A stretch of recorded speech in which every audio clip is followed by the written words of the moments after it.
Stephen Curry has ended speculation over his future by signing a one-year contract extension with the Golden State Warriors until 2027. The deal is worth a reported $62 million and change. It means the four-time NBA champion will be guaranteed $178 million over the next 3 years. Curry passes $500 million plus in career earnings on the court, joining LeBron James and Kevin Durant. Because of the over 38 rule, the one-year extension is the maximum that Golden State could offer. Now this is really exciting. Where is my guy? There look at how dapper. Stephen A, I mean, now this man knows how to show up to First Take. Look at the suit, the haircut.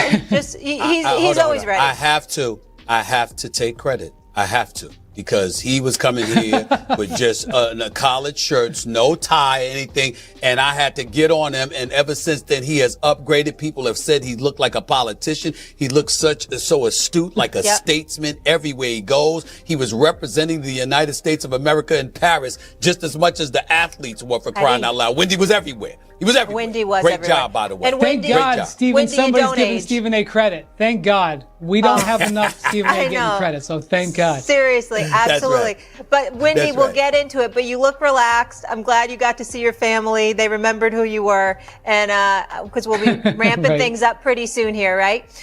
Wendy, tell me this: what do you make of Curry's extension? What can I learn from this? Well, I actually never believed any of the hype that there was a chance that he was ever going to be anywhere but Golden State, but that did exist out there. There was some of that. So this is him just backing up what he's always said, which is he wants to be a Warrior for life. And let's just be honest, this is a vote of confidence in the direction of the Warriors. He didn't have to sign this now. In fact, he could have waited another year, and next year he would have been allowed to sign for 2 years. So him doing this now is saying, hey, I respect what we're doing as an organization, and we're going to sort of pivot and try to continue to improve here. The Warriors are not going to win a championship this year as they're currently constructed, I don't believe. I don't think many people do.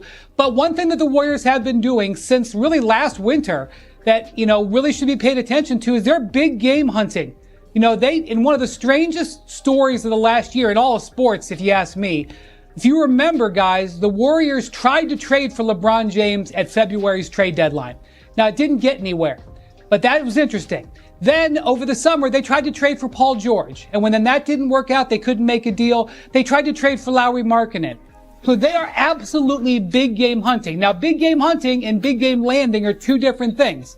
But they absolutely have the ability to look at other moves as we go forward here. Let's see how this season plays out. And they went and they added some players. They have some young players on their roster. This is a team to watch going forward transactionally. And Steph Curry signing that contract is his belief that this organization still has good days ahead. You know what, Wendy? First of all, 1 year, 2 year, it doesn't matter. Anybody who from the Golden State Warriors organization who allows Steph Curry to ever leave should be banned from the state of California and banned from the NBA for forever. This is the greatest play in franchise history. More importantly I don't care what anybody says. More importantly than anything else, the role model that he has been, the model citizen that he has been, while maintaining his superstar status as the greatest shooter God ever created. You just can't say enough about him. And so I want to put that any money that he earns, I don't count his money because whatever it is, he's underpaid. He is underpaid. Same thing with LeBron, by the way, underpaid. I don't give a damn what money you give them.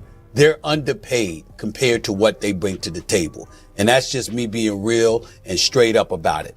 Having said that, the stuff that you brought up about Steph Curry and the Golden State Warriors, I'm very interested in delving a bit further. And in the weeks and months to come, I'm going to do that. Why couldn't they get Paul George? Why can't they get another superstar to pair with Steph Curry, especially in the aftermath of Kevin Durant's departure? Maybe you didn't feel the need to have anybody. I get that part, because Klay Thompson's Klay Thompson, and I still believe in that brother, by the way. And Draymond is Draymond. As far as I'm concerned, people better open their eyes, wake up. This is a future Hall of Fame player. Scoring ain't everything. With all the intangibles that Draymond Green brings to the table, the Warriors are not 4-time champions without Draymond Green. He's a Hall of Fame. But I'm still looking at the organization as a whole, specifically Steve Kerr. And I'm saying, how come we can't get this brother any additional help? We're talking about a Steph Curry that still looks like he's in his prime. Still the greatest shooter on the planet. Still good for 25 a game. Still good for 40% shooting plus from 3-point range. Why the hell can we not get him? One of the nicest guys on the planet. Teammates love him. Organization reveres him. The city has deified them. The area has deified them. Owns the Bay Area. Why in the hell can you get somebody worth noting to come and play with this brother? You got Draymond, and not only that, Draymond, the point forward that he is, the vocal leader that he is, the facilitator that he has proven to be, the defensive stalwart he has proven to be. Why can't you get guys to play with those two guys? I'm like, wait a minute now. You would think people would clamor to do so. I don't know if that has been the case. And I'm asking you, Woody. Yeah, I do think, well, first off, they haven't been able to find a price that makes sense. The price that the Clippers were asking for Paul George was not a price that the Warriors were willing to meet. And the price that the Jazz were sort of dangling out there for Lauri Markkanen was a higher price than the Warriors were willing to pay. And I'll just clarify it. The Warriors don't want to give Brandon Podziemski. They view Brandon Podziemski, he's not anywhere near the exact same player as Klay Thompson. They're very different in terms of their styles and sizes and everything. But they sort of see Podziemski as the replacement for Klay Thompson. They want him to shoot 8, 10 3-pointers a game. They see that. They have deemed him untouchable. And after deeming him untouchable, that has made it hard to make a deal. A key player to watch for them is Jonathan Kuminga. He is in the middle of contract extension talks right now.